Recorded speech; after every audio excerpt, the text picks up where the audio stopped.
তাদেরকে এটাও বলেছি যে এই যে মুখসেনা ব্যক্তি এদের বিরুদ্ধে আগে কোনো মামলা করেছেন কিনা। তারা বললো তা আমরা করিনি। তখন তারা ওই একটা দলের সত্যতায় তারা কাজ করছে। এখন যেটি আমরা শুনেছি 5 তারিখে শেখ হাসিনার পতনের পর এই দুষ্কৃতিকারী আবার বিজয় মিছিল করেছে। বার্তা আমাদের দেন, যার মাধ্যমে আমরা সেটিকে ধরে আমরা আমাদের যে দলীয় সিদ্ধান্ত এবং আমাদের করণীয় কিছু কাজ আমরা করতে পারি। তো ইতিমধ্যে আমরা আপনারা দেখেছেন আমরা একটা সংবাদ সম্মেলন করেছিলাম। আজকেও একটি ওইরকম সংবাদ সম্মেলন, সেটি হলো আমাদের গাবতলী উপজেলায় পালপাড়ায় 5 তারিখে বামুনিয়া সোনারা ইউনিয়নে বামুনিয়া পালপাড়ায় একটি অনাকাঙ্ক্ষিত ঘটনা ঘটেছে 5 তারিখে। সেটি বাংলাদেশের বহুল প্রচলিত দৈনিক প্রথম আলোর অনলাইন সংস্করণে ওটি বেরিয়েছে। তো সংবাদটি যথাযথই প্রকাশ করেছেন। আমরা আজকে সেখানে গিয়েছিলাম। আমার মাননীয় সাবেক এমপি বিএনপি চেয়ারপারসন উপদেষ্টা উনি ছিলেন, সভাপতি সাহেব ছিলেন, আমরা সবাই গিয়েছিলাম।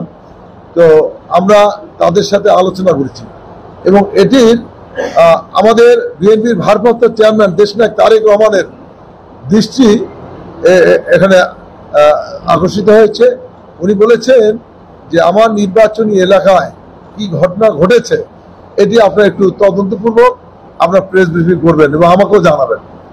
তো সেটি হলো 5 তারিখে সন্ধ্যার পরে কৃষি সংঘ দুষ্কৃতিকারী সুযোগ সন্ধানীরা এরা পালপাড়াতে কয়েকটি বাড়িতে হামলা করেছেন, ভাঙচুর করেছেন, গরু লুট করে নিয়ে গেছেন এবং তারা বলেছেন তাদের কিছু অলংকার এবং টাকা পয়সা নিয়ে গেছেন এবং কিছু ঘরের পালাতে আগুন দিয়েছেন। এই নিউজটা তারা করেছেন এবং আমরা সেটি তদন্ত করার জন্য গিয়েছিলাম যে এর সাথে কারা জড়িত এবং কেন এই ঘটনাটা ঘটেছে এটাই আমরা জানতে আমরা গিয়েছিলাম সেখানে। এবং পাশাপাশি আরেকটি নিউজ সেটি হলো ওই ঘটনার পর থেকেই আমাদের ওখানকার যারা দলীয় নেতাকর্মী রয়েছেন, বিএনপি সভাপতি সেক্রেটারি সহ এলাকার বিএনপি এবং অঙ্গ সহযোগী সংগঠন যারা ছিলেন তারা ওই সময় থেকে তারা এখন পর্যন্ত পাহারা দিচ্ছেন তাদের, এবং তাদের ইতিমধ্যে হারিয়ে যাওয়া 3টি গরু তারা উদ্ধার করে দিয়েছেন। এবং আমাদের এমপি সাহেব গিয়েছিলেন, উনি তাদের সাথে কথা বলেছেন, তাদের কিছু আর্থিক সহযোগিতা করেছেন। আমাদের গাবতলী সভাপতি সাহেব গিয়েছিলেন, তারাও কিছু আর্থিক সহযোগিতা করেছেন। এখন আসলে ঘটনাটা কি ঘটলো, আমরা যেটা ঘটনা ঘটেছে সবই লিখেছেন, কিন্তু তাদের পাশে যে আমাদের বিএনপি নেতাকর্মীরা ছিলেন এবং তাদের এখনো আছেন, এই জিনিসটি আসলে আসেনি, এই মেসেজটি আসেনি যে আমরা তাদের পাশে আছি এবং তাদেরকে এখনো আমরা নিরাপত্তা দেওয়ার চেষ্টা করছি। আর দ্বিতীয়ত কেন এই ঘটনা ঘটলো, আরো তো অনেক এলাকা আছে সেখানে না ঘটে ওইখানে কেন ঘটনা ঘটলো, আমরা বিভিন্নভাবে তাদের সাথে আলাপ আলোচনা করেছি। এক পর্যায়ে আমরা যেটি পেয়েছি 2016 সালে এইরকম একটি ঘটনা ঘটেছে। সেটি হলো ওই এলাকার কিছু সংখ্যক দুর্বৃত্ত মাস্তান তারা তাদের বাড়ির পাশে বসে গাঁজা খায়, জুয়া খেলে। এটা তারা নিষেধ করেছে, ভাই তোমরা এখানে বসে যে এই গাঁজা খাও এইটা করো, আমরা বাড়ির ভিতর থাকতে পারি না। এইটা করার কারণে বলার কারণে তাদের উপরে হামলা হয় এবং পরবর্তী পর্যায়ে তার একটা দোকান ছিল, দোকানটা তারা ট্যাগ লাগিয়ে মালগুলো নিয়ে যায়। এটা 2016 সালের ঘটনা। আবার এই যে 5 তারিখে যে ঘটনাটা ঘটেছে ওই ব্যক্তিদের নেতৃত্বেই এই ঘটনা আবার ঘটেছে, এই পুনরাবৃত্তি হয়েছে। তো এখানে আমরা চেষ্টা করেছি যে আমাদের দলের কোনো নেতাকর্মী আছে কিনা আপনারা বলেন, তা বলছেন না আপনাদের দলের কেউ না, ওই মুখছে না। আপনি পত্রিকা দেখবেন প্রথম আলো সাংবাদিক বন্ধু আছে কিনা, তিনি লিখছেন আছে, হ্যাঁ প্রথম আলো যেটি লিখেছেন যে মুখছেনা কিছু ব্যক্তি এটা করেছে, সেই মুখছেনা ব্যক্তির নামগুলো আমাদের দিয়েছে এবং আমরা তাদের আইনে আনার চেষ্টা করব। যদি তারা মামলা করে আমরা সহযোগিতা করব। আমরা বলেছি আমরা মামলা করবেন, আমরা তার সহযোগিতা করব। এখন আমরা তাদেরকে এটাও বলেছি যে এই যে মুখসেনা ব্যক্তি এদের বিরুদ্ধে আগে কোনো মামলা করেছেন কিনা, তারা বললো তা আমরা করিনি।